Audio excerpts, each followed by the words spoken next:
I want to start this video by thanking Framework for flying me out to their event in San Francisco. They put me up in a nice hotel and fed me yummy food. That being said, their hospitality did not sway my opinions on their announcements. Let's start with the star of the show, a brand new version of their Framework 13, the 13 Pro. The Framework 13 Pro is bringing us a refined CNC aluminum chassis. It comes in black, aka graphite, which looks quite sharp. Silver looks a little dated in my opinion, even on something like the MacBook Pros, and the black feels more modern. The new color does pick up fingerprints pretty badly, so it's still available in silver if you prefer that. The new chassis feels a bit more premium and well-built, but the difference was not as big as I was expecting. The size and form factor itself couldn't change too much because they've made it backwards and forwards compatible. All the displays fit in both chassis, old mainboards can go in the new chassis, and vice versa. On the keyboard, there is now an alternate colorway, as Framework calls it, with gray and orange accent keys on their black keyboard. I love this. It truly makes it look like a laptop that belongs to a coder. On the other hand, they have a lavender accent option too, which I expected to like more, but I think the white text on the lighter lavender keys makes them hard to read.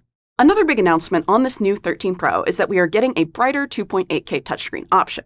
This not only helps small text look sharper with its high resolution, but also adds functionality we did not have previously. It's rare that we see a matte, non-reflective display that also supports touch. As with the prior screens, it is still 13.5 inches with a 3:2 aspect ratio, which provides more vertical space than many modern laptops.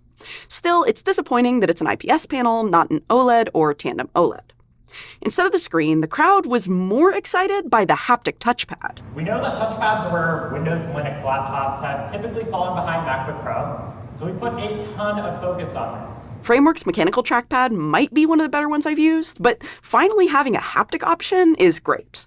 I got to try the touchpad, and I think the tap-to-click was a bit too sensitive. I found myself double-clicking a little, but tracking felt smooth. Hopefully, on a production unit with some minor settings changes, it would be fine. In terms of overall quality and premium feel, this laptop is nicer than it used to be, but not as nice as something like Lenovo's Yoga Slim 7i Ultra. That is the most premium laptop I've ever used.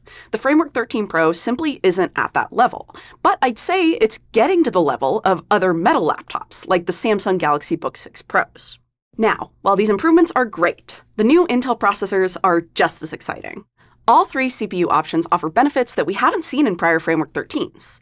To help you figure out how these perform, I'll be showing you some example laptops with these chips.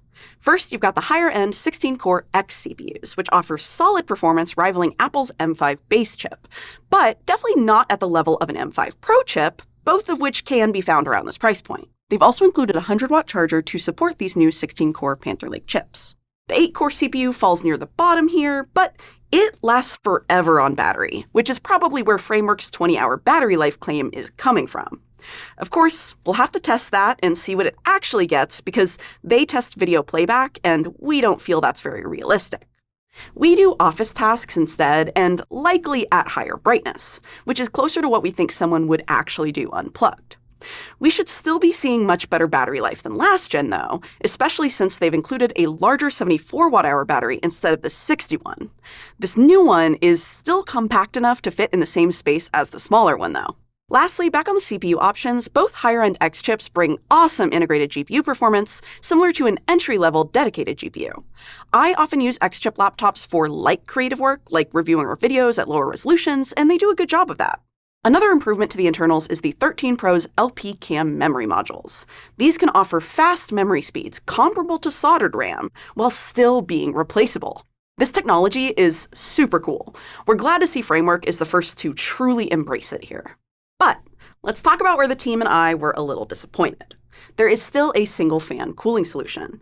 Panther Lake is more efficient than prior chips, yes, but I still think we're going to want two fans with those more powerful X CPUs. A more effective cooling solution means less fan noise under heavy load and a cooler-feeling laptop. I imagine this decision was made because of compatibility, but I do hope they find a way around it soon.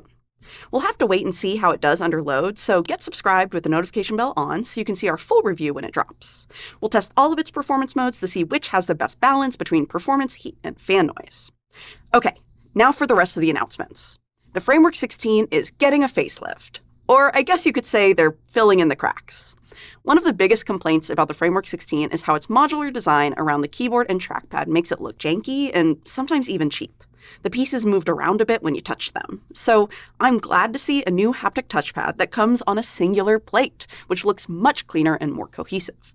The part housing the keyboard will also have a single plate option. Both of these make the laptop look much better, but it's still a clunky laptop. Another new product for the Framework 16 is this new Oculink dev kit where you can use an external GPU directly via 8 PCIe lanes. This avoids the bandwidth issues of other external GPUs that connect via USB-C or Thunderbolt. With this dev kit, you can either connect to a Framework GPU module or a desktop GPU. We're actually testing quite a few external GPUs right now for a big video on them. I'll add this one to our list. The last product they went over was their new wireless touchpad keyboard, which I will admit looks a lot like a product I already have in my home. We use ours for the living room PC we game on and connecting to our servers. If you also have one, you might know they can be a bit janky and don't always work perfectly. If this thing can improve on those even a little bit, it'll be great. Regardless, it will get Framework in front of more people, which is a good thing.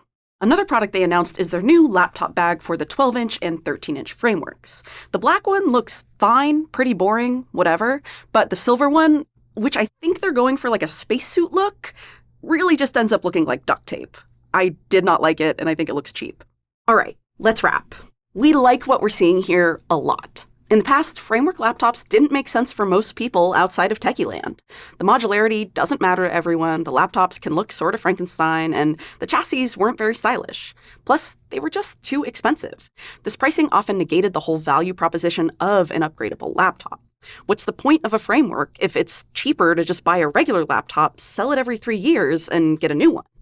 But now we are seeing Framework address this. Firstly, the Framework 13 Pro looks and feels more premium. Nice enough that I'm willing to recommend it to more mainstream users. It's now more competitively priced. We are seeing laptops with X chips go for well north of the $2,000 this one costs. And they don't offer the repairability and upgradability of a Framework.